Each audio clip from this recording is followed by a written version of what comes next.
The Galactic Military Academy stood on the planet Velar Prime like a monument to power. Its walls were made of white stone that shined under three suns. Its towers reached toward the sky like giant fingers. For 300 years, this place had trained the best military officers from 12 different alien species. Everyone in the galaxy knew its name. Everyone respected its graduates. The Academy believed in one thing above all else: discipline. Follow the rules. Learn the doctrine. Obey your commanders. This was how wars were won. This was how peace was kept. Every cadet who walked through its gates learned this lesson on their first day.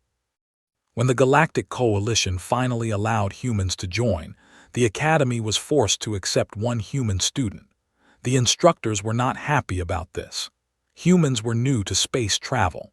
They had only been flying between stars for 200 years. Compared to species like who had ruled the galaxy for 4,000 years, humans were like children who had just learned to walk. The instructors expected nothing from the human. They thought humans were too emotional, too aggressive, and too short-lived to become real officers. Humans died after only 80 or 90 years. How could such a brief species understand the long game of galactic warfare? On a gray morning, the human arrived. His name was. He walked through the main gate carrying only one bag over his shoulder. He wore a simple uniform with no medals, no ribbons, no signs of importance. He was not tall. Among the who stood over 2 meters high and the who were wide and heavy like walking mountains looked small, almost fragile. But there was something in his eyes, something that did not match his simple appearance. His face looked older than his 26 years. There were small scars on his hands. He walked like someone who was always ready for danger, always watching, always aware. The alien cadets watched him cross the courtyard. Some of them laughed quietly. Others whispered to their friends. Was one of the watchers. He was the son of a noble family that had produced admirals for 1,000 years. His skin was covered in beautiful scales that changed color with his mood. He had 4 arms, like all, and he used 2 of them to cross over his chest in amusement. "Look at this," said to the cadet beside him. "They sent us a ground soldier, not even a fleet officer, just some human who fights in the dirt." His friend laughed. Maybe they could not find anyone better. Humans are still so primitive. Heard them. His ears were good, and he had learned long ago to pay attention to everything around him. But he did not react. He simply kept walking toward the administration building, his face showing nothing. Inside, Instructor was waiting for him. Was one of the most feared warrior species in the galaxy. He stood nearly 3 meters tall. His body was covered in thick gray skin that could stop a knife. 2 large tusks grew from his lower jaw, polished white and sharp. He had 4 eyes, 3 of which he used to read file while the 4th watched the human enter the room. Said, his voice sounded like rocks grinding together, "You were infantry." "Yes, Instructor. This is a fleet academy. We train commanders here, strategists, people who lead ships and fleets, not soldiers who crawl through mud." Closed the file. "Why did they send you?" Stood straight. His posture was perfect, the result of years of military training. "I was selected by my government for this exchange program, Instructor. I am here to learn." Made a sound that might have been a laugh. "Learn, yes. We will see how much a ground soldier can learn about real warfare." He pointed toward the door. "Barracks 7, you are assigned to the remedial group." The remedial group. Knew what that meant. It was where they put the failures, the cadets who could not pass their tests, the ones who were only kept in the academy because their families were too powerful to offend. He was being sent to the bottom of the class before he had even started. "Yes, Instructor," said. He saluted and left the room. Barracks 7 was in the oldest part of the academy. The building was not as clean as the others. The beds were not as comfortable. The cadets who lived there had already given up hope of graduating with honors. They were just trying to survive until the end of the term. When entered, 5 pairs of alien eyes turned to look at him. There was the noble who had mocked him in the courtyard, apparently had been sent here as punishment for something. There was a small creature covered in soft fur, with large eyes that seemed to see through everything. She was a species known for feeling the emotions of others. There were 3 others whose names would learn later. None of them seemed happy to see him. So said, "The human joins us. Welcome to the place where careers come to die." Said nothing. He found his assigned bed and began to unpack his bag. There was not much inside. A few uniforms, a small metal case that he handled very carefully, and a book old and worn with human writing on the cover. Watched him with all 4 eyes. "What is that book, human?" Looked at it for a moment. "History." History laughed. "Your species has been in space for only 200 years. What history could you possibly have?" Set the book on his small shelf. When he turned back to face there was something in his expression that made laughter fade. Something old, something heavy, something that had seen too much. "War," said quietly. "Our history is mostly war." The room fell silent. The shivered slightly. Her species could feel emotions like others felt temperature, and what she felt coming from the human was cold, deep and cold like an ocean that had no bottom. That night, as the other cadets slept, lay awake staring at the ceiling. He thought about why he had come here. He thought about the friends he had buried. He thought about the screams he still heard in his dreams. The academy wanted to teach him discipline. They wanted to show him the proper way to fight wars. But already knew how to fight wars. He had learned in blood and fire, and 11 days of hell that no one at this academy could imagine. He closed his eyes and waited for morning. The lessons were about to begin, but the teachers did not yet know that sometimes the student has more to teach than to learn. 3 weeks passed at the academy, attended every class. He sat in the back and said nothing. He took notes while instructors from a dozen species explained the proper way to fight wars, fleet formations, supply lines, the mathematics of victory. Everything was precise, everything was ordered, everything followed the rules. The other cadets in his barracks grew used to him. He was quiet. He did not cause trouble. He cleaned his area, followed orders, and never complained. Some of them started to think that maybe humans were not so bad, just simple, just limited. Still enjoyed mocking him, but even his insults had lost their edge. It was hard to feel superior to someone who never fought back. It was like trying to win an argument with a rock. Then came the day of the first tactical simulation. Instructor gathered all the remedial cadets in a large chamber filled with holographic projectors. The walls were black, ready to display whatever battlefield the computer created. The air smelled of metal and electricity. "Today," announced, "you will prove whether you belong at this academy. The exercise is simple. Defend a convoy against pirate raiders. Points are given for efficiency, low casualties, and following proper doctrine." The cadets were divided into teams of 6, found himself grouped with, and 3 others. Immediately took charge. His family had produced fleet commanders for generations. Leadership was in his blood. Standard dispersal formation, ordered as they entered the simulation. Spread the escort ships around the convoy. Absorb the initial attack. Counterattack when their formation breaks. This is basic doctrine. Everyone knows this. The simulation began. Holographic pirates appeared on the screens, dozens of fast attack ships descending on their convoy. The alien craft were quick and numerous, designed to overwhelm through sheer numbers. Gave orders. The escort ships spread out just like the textbooks said. They formed a protective ring around the convoy, covering every angle. It did not matter. The pirates did not attack the way the textbooks predicted. They concentrated their forces on single points, breaking through the thin defensive line. They ignored some ships completely while destroying others. Within 4 minutes, the convoy was gone, every transport ship destroyed. Mission failed. A red message flashed on the screen.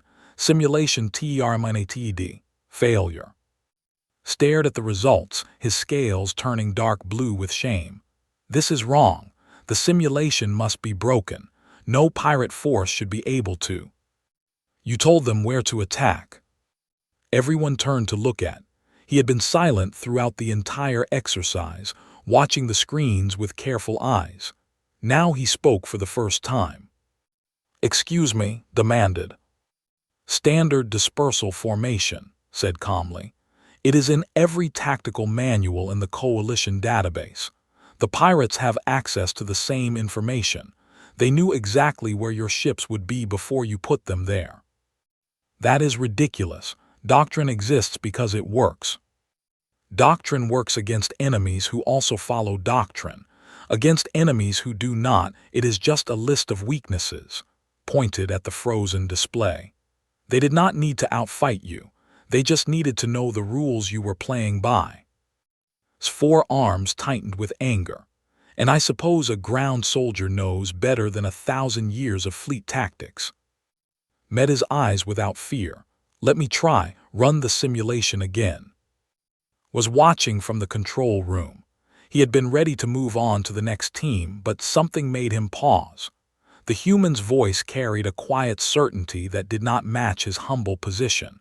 Against his better judgment, reset the simulation. The pirates appeared again. The convoy waited in space, helpless and vulnerable. But this time was in command. He did not spread the escort ships out. Instead, he pulled them close together, dangerously close, their weapons overlapping into a concentrated wall of firepower. The formation looked wrong. It broke every rule in the manual. "This is suicide," muttered. "We are leaving the flanks exposed." "Watch," said. The pirates dove in, expecting scattered defenders. Instead, they flew straight into a killing zone. Ships that expected to face one enemy suddenly faced four. The overlapping fire tore through their formation like a blade through paper. But was not finished. Instead of holding position, he pushed the convoy forward, not away from the pirates but toward them. The escort ships did not just defend, they attacked. Each one targeted the same enemies in sequence, destroying them in seconds before moving to the next. The convoy took damage. 2 escort ships were destroyed. By Academy standards, this was failure. Acceptable losses were supposed to be 0. But then something strange happened. The pirates broke. Their coordination fell apart. Ships that had been working together began to scatter, confused by tactics they had never seen. Within another minute, the last pirate was destroyed. The message flashed, simulation complete. Convoy survived. Enemy forces eliminated. The room was silent. Descended from the control room, his heavy footsteps echoing in the chamber. He stopped in front of and looked down at the small human with all 4 eyes. "You lost 2 ships," said. His voice was hard to read. "Yes, instructor. Doctrine requires minimal casualties. You sacrificed escorts that could have been saved." Did not look away. "I sacrificed 2 ships to save 8, and I killed every enemy. In a real battle, there are no points for efficiency. There is only winning and losing. This is not how we teach warfare at this academy." "No, instructor, it is not." His voice remained calm, but there was iron underneath. "This is how humans fight. We do not care about looking good. We do not care about following rules. We care about making sure our people come home alive and our enemies do not." Was quiet for a long moment. The other cadets barely breathed. "Where did you learn this?" finally asked. The change-in was small, but felt it like a cold wind. Something dark passed behind his eyes, something heavy with memory and pain. "4" said. The name meant nothing too. Just another human colony, one of thousands scattered across their small territory. But he saw how the human's hands tightened slightly. He saw how the simple name carried weight that words could not express. "I want a full report on this 4, said to his assistant. Everything in our databases. That night found alone in the barracks. The others had gone to dinner, but he sat on his bed, staring at the old book on his shelf. "I felt what you felt today," said softly. Her large eyes reflected the dim light. "During the simulation, you were not playing a game, you were remembering something real." "Did not deny it." "What happened on 4?" she asked. He was quiet for so long that she thought he would not answer. When he finally spoke, his voice was barely above a whisper. "Everything," he said, "everything happened on 4. He did not explain further, but could feel the truth radiating from him like heat from a fire. Whatever had happened, there had broken something inside him, and whatever remained had been forged into something harder than steel. Found the records 3 days later.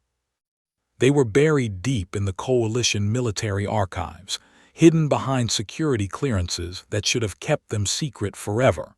Someone had classified the files at the highest level. Someone had wanted this information to disappear. But was a decorated commander. He had fought in 3 fleet engagements. He had connections in high places.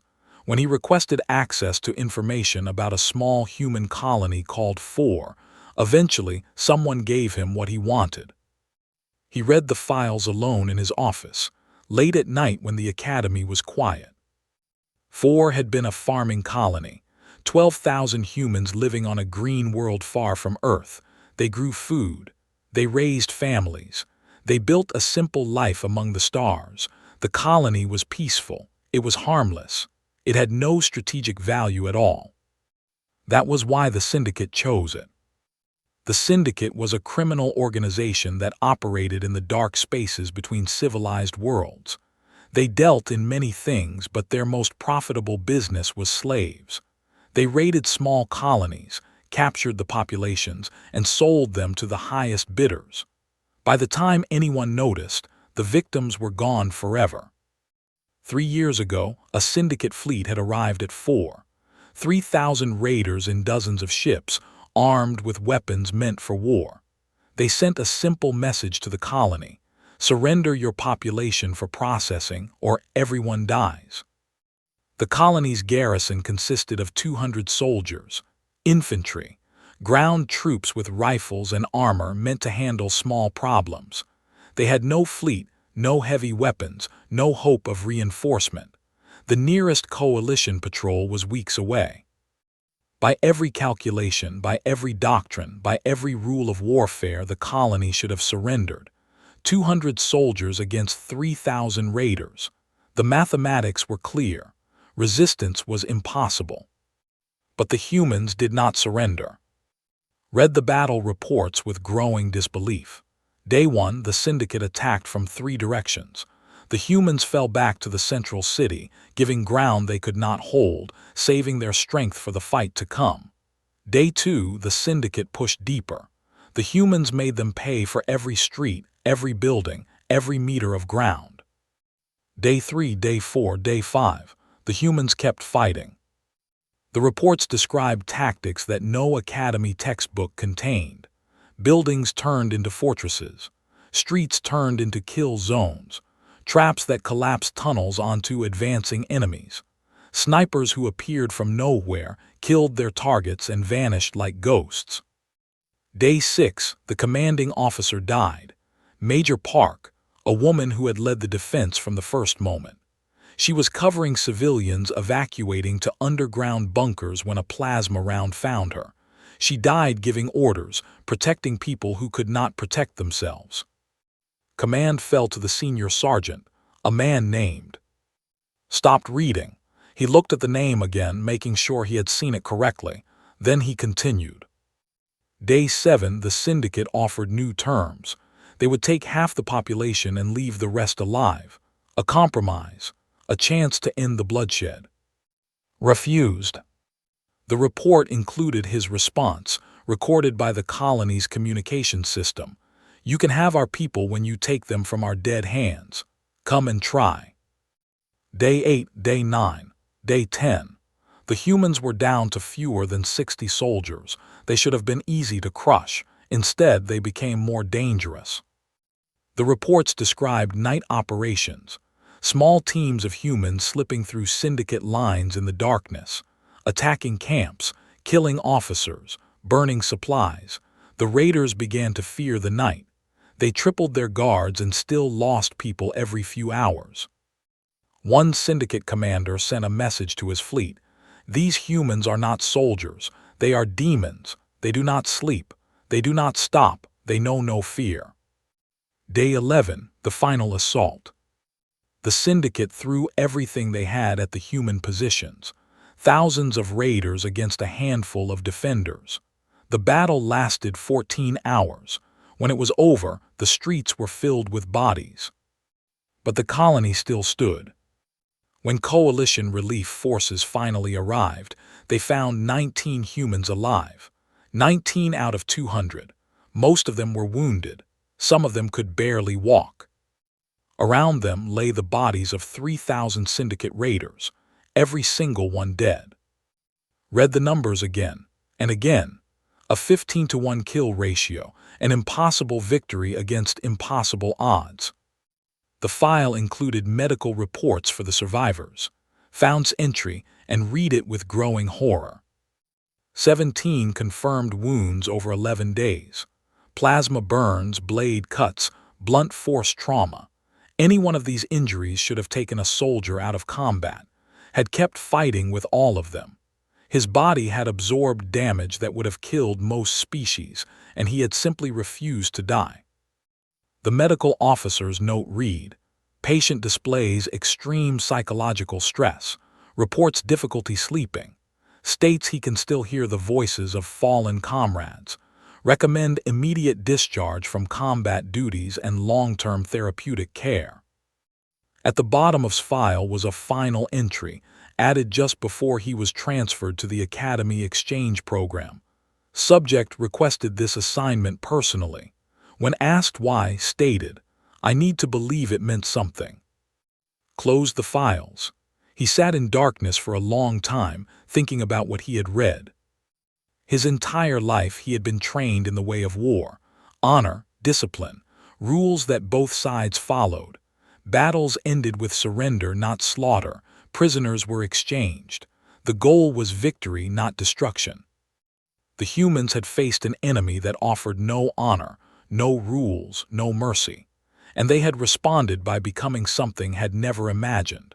Not soldiers fighting for victory, but survivors fighting for existence. They had killed every enemy because leaving even one alive meant death. The next morning, called to his office. The human entered and stood at attention, his face showing nothing. He looked the same as always, simple, humble, unremarkable. But now knew what lay beneath that quiet surface. "I read the files," said, "for all of it." Something flickered in his eyes, a shadow of the past. "Then you know," said softly. "I know that you should be teaching at this academy, not sitting in remedial classes. I know that you have more combat experience than most instructors here will ever see." Shook his head. "I am not a teacher, instructor. I am just a soldier who survived when others did not." "You saved 12,000 lives." "I watched friends die for 11 days. His voice was flat, empty of emotion. "I heard them screaming on the communications as I gave orders that killed them. I made choices that I will never forget. Yes, I won, but I am not sure I survived." Leaned forward. "Then why did you come here? Why surround yourself with warriors again?" The human was silent for a moment. When he spoke, his voice was barely above a whisper. "Because I need to believe that what happened on 4 was not just slaughter. If I can teach others, if I can help them avoid learning the way I learned, then maybe the ones who died did not die for nothing." Understood. He had lost crews in his own battles. He knew the weight of command, the burden of sending others to die, but he had never experienced anything like what described. He had never fought a war where surrender meant extinction. "Tomorrow," said slowly, "you will join me in the advanced tactics class, not as a student, as a guest lecturer." Looked surprised. The cadets will not want to learn from a human ground soldier. made a sound that might have been a laugh. Then they will learn something about assumptions as well. Be ready at dawn. He did not tell the full truth. He did not say that the Coalition Military Council had been asking questions about the human exchange student. He did not mention the growing interest in how humans fought their wars. But as he watched leave his office, felt something he had not felt in years: uncertainty. He had trained officers for decades. He had taught them doctrine and discipline, the proper way to wage war. Now he wondered if he had been teaching them anything useful at all. The Advanced Tactics Seminar drew the best cadets in the academy. These were the future admirals and fleet commanders, the elite chosen from a dozen species. They filled the amphitheater with confidence and pride, each one certain of their own brilliance. Their families had ruled worlds for thousands of years. Their ancestors had conquered star systems before humans learned to make fire. When instructor introduced a human guest lecturer, the response was polite laughter. Some cadets whispered to their friends, "A ground soldier, teaching fleet tactics. Surely this was some kind of joke." Stood at the center of the amphitheater, looking smaller than ever among the towering aliens. He had requested that the main display screen remain dark. He wore his simple uniform with no medals or decorations.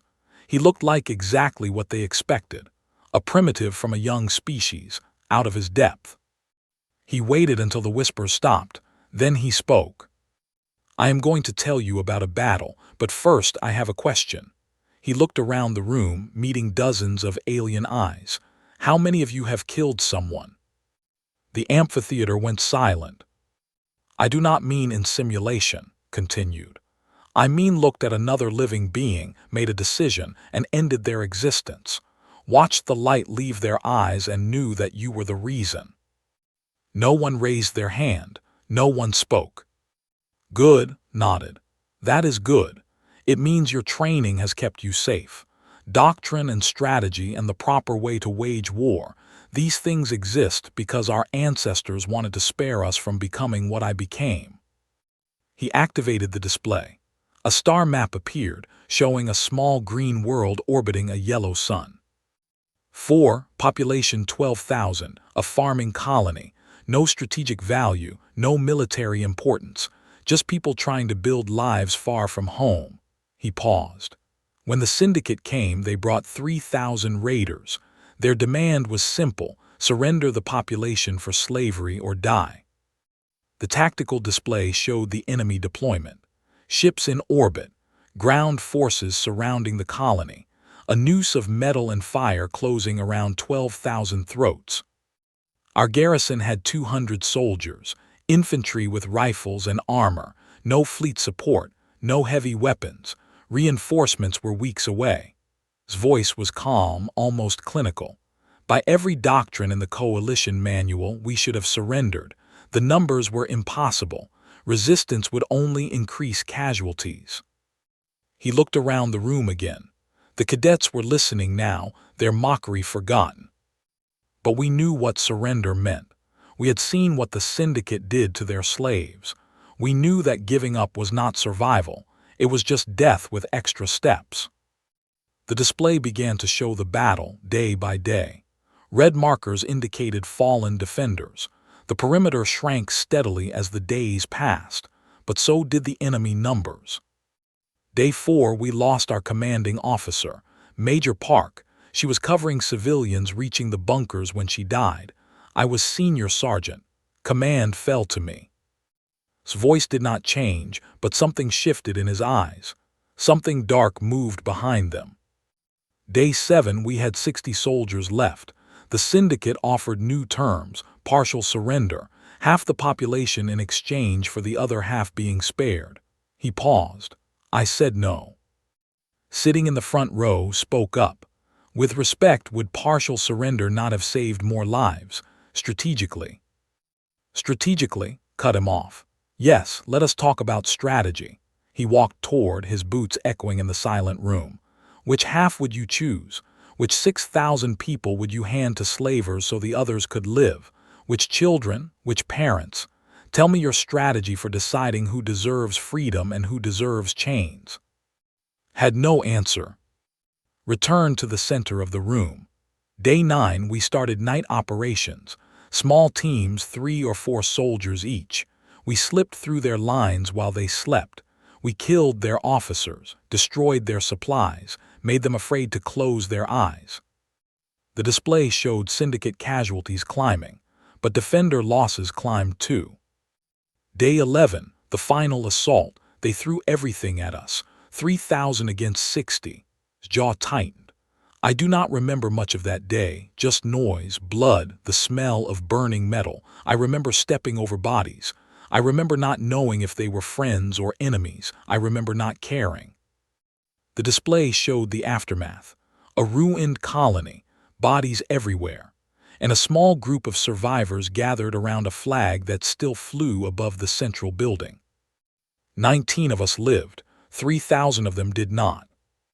The numbers hung in the air. No one spoke. No one moved. "I did not come here to teach you how to do what I did." His voice softened. "Doctrine could not help me. Strategy was useless. Everything I learned in classrooms like this became worthless the moment real blood started flowing." "Then what are you teaching us?" The question came from a cadet in the back, her voice barely a whisper. Looked up at the assembled future commanders. These young beings who had never seen death, never held a dying friend, never made choices that would haunt their dreams forever. "I am teaching you what doctrine cannot," he said. "That someday you might face a situation where every manual, every simulation, every strategy you have learned will fail. And in that moment, the only thing that matters is whether you can look at the beings under your command and find a reason to keep fighting." He turned off the display. The amphitheater lights came up, revealing his face clearly. The cadets could see the old scars now, the tired eyes, the weight of survival carved into every line. On day 11, when the syndicate made their final push, I had no ammunition left. I had no plans left. I had nothing left except the people behind me and the enemies in front. His voice was quiet but clear. I did not win because I was smarter or stronger or better trained. I won because I was not willing to let them take what was mine to protect. He looked around the room one last time. "I hope none of you ever need this lesson. I hope your wars are clean and your victories are easy. But if you ever find yourself in the dark, with no hope and no help coming, remember 4. Remember that 19 soldiers held against 3,000 because they had something worth dying for." He stepped back from the center of the room. "That is all I have to teach."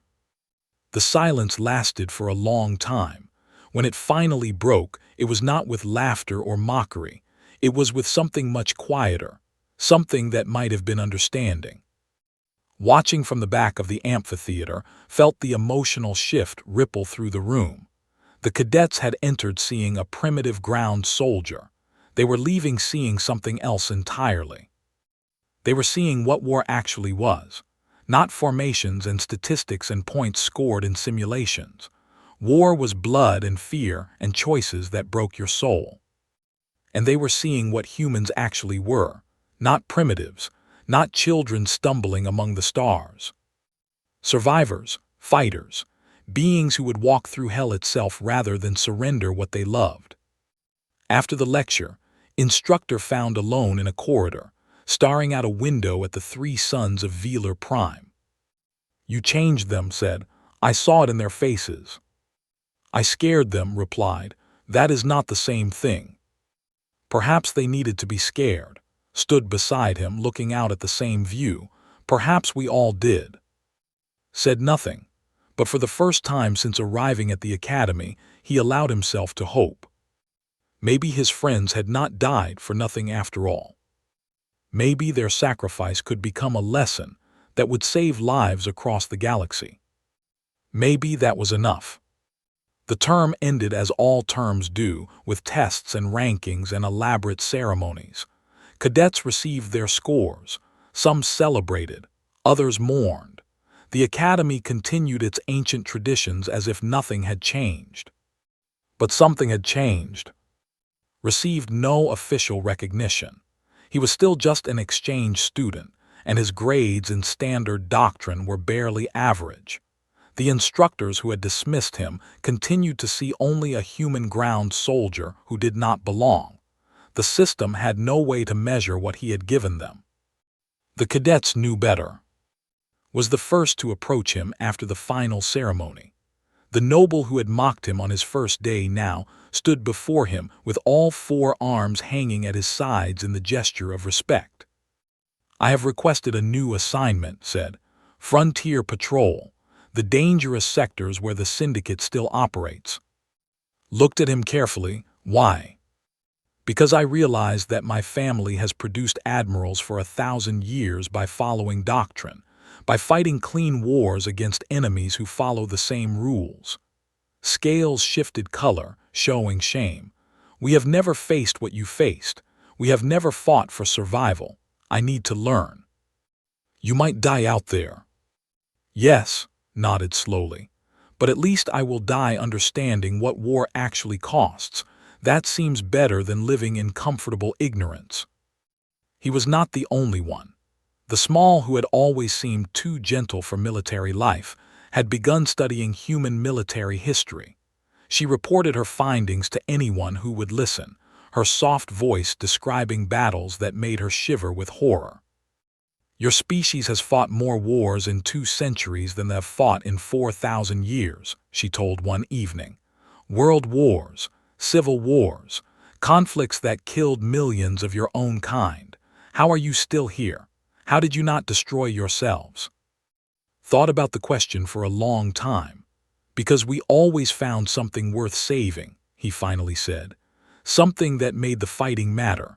Without that, yes, we would have burned ourselves to ash long ago." Word of his lecture spread beyond the academy. Cadets told their families. Officers discussed the strange human who had taught them about survival. Eventually, the rumors reached the Galactic Coalition Military Council. 1 week before was scheduled to return to Earth. Instructor summoned him to the administrative building. The room was different this time. Instead of alone, 3 other figures sat at a long table. In the elaborate uniform of a high admiral, wearing the ceremonial tusks of a fleet master, whose calm presence marked her as a council representative. Gestured for to sit, his face was unreadable. "Cadet," the High Admiral began. Her voice was formal but not hostile. "We have been reviewing your performance at this academy, and we have been receiving some unusual requests." "Requests, Admiral?" 47 cadets from this term have filed formal petitions. She slid a document across the table. They are asking for a new training program, one that focuses on survival tactics, asymmetric warfare, and combat psychology. Looked at the paper. It was covered in names from a dozen species, cadets who had heard his lecture, cadets who wanted to learn more. "Furthermore," the fleet master rumbled, "they have specifically requested that this program be led by you." The silence stretched for several seconds. "I am just an exchange student," said carefully. "I have no authority to." "The council is prepared to change that." The representative spoke for the first time. Her large eyes studied with gentle intensity. "We are proposing the creation of a new division within the academy, Human Warfare Studies, a curriculum designed to teach what doctrine cannot."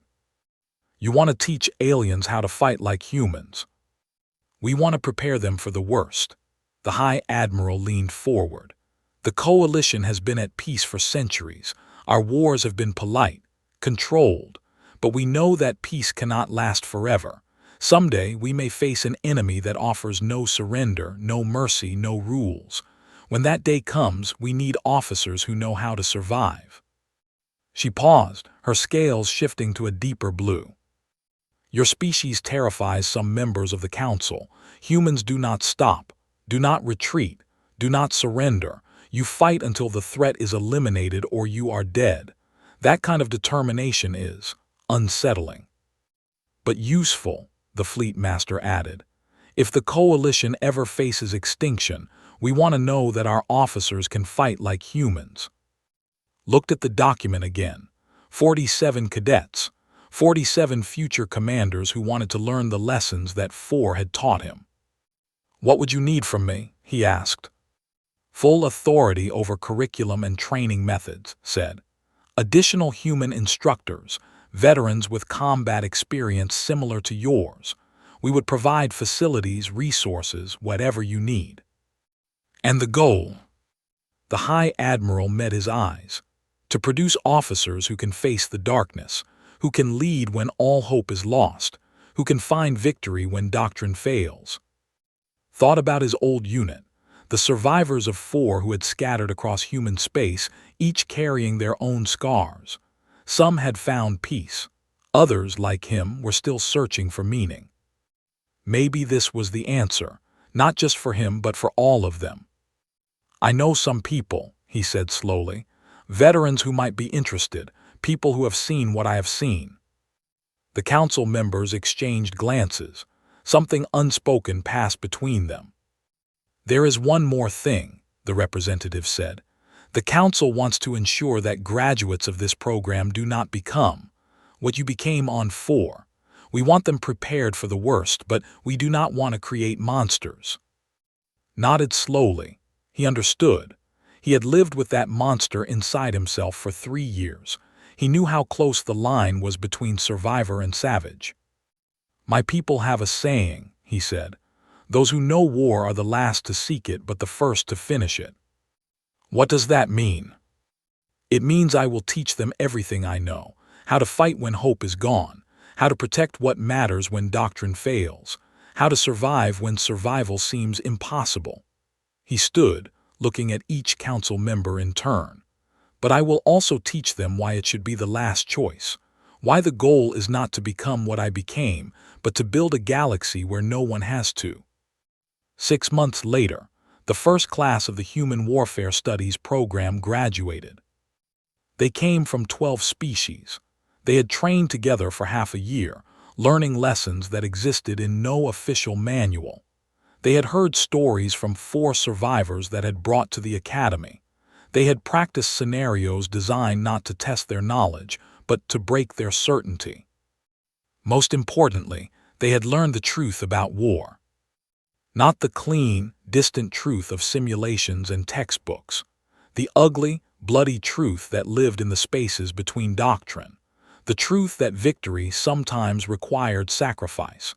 That survival sometimes meant becoming something you never wanted to be. That the difference between hero and monster was often just a matter of what you were protecting. On graduation day, stood before them in the same amphitheater where he had given his first lecture. "You have learned how to fight like humans," he said. "That means you have learned how to be relentless, ruthless, unstoppable. You have learned that there is no rule, no doctrine, no limit that you will not break to protect what you love." He paused, looking at the faces of his students, and more, all watching him with eyes that understood things they had not understood before. But being a warrior is not just about breaking limits. It is about knowing which limits should never be broken. It is about carrying power that could destroy and choosing instead to protect. That is what separates soldiers from monsters. He raised his hand in a human salute that the graduates had learned to return. "Go out there and build the galaxy you want to live in. Fight only when you must. Protect what matters. And if the darkness ever comes, if you ever find yourself where I was on 4. His voice softened. "Remember that you are not alone. Remember what you learned here. Remember that somewhere in the galaxy there are others who understand. And no matter how dark it gets, do not stop fighting until your people are safe." The graduates returned his salute. Later that night, walked through the academy halls alone. The same halls where he had once been dismissed as a primitive ground soldier. The same halls that now housed a program dedicated to teaching the galaxy how humans survived. He stopped at a window and looked up at the stars. Somewhere out there, the survivors of 4 were building new lives. Some had accepted his invitation to join the program. Others had found their own peace, but all of them carried the same memories, the same scars, the same knowledge that they had faced the worst the galaxy could offer and refused to break. For 3 years, had wondered if their sacrifice had meant anything, if the friends he had buried had died for nothing more than a footnote in history. Now he had an answer. Their deaths had become a lesson, their sacrifice had become a legacy, and across the galaxy, a new generation of warriors was learning what they had paid in blood to teach. Discipline builds armies. Doctrine wins battles. But when everything else fails, when the darkness closes in and hope seems lost, only one thing truly matters: the will to keep fighting. That was the human lesson, and now it belonged to the stars.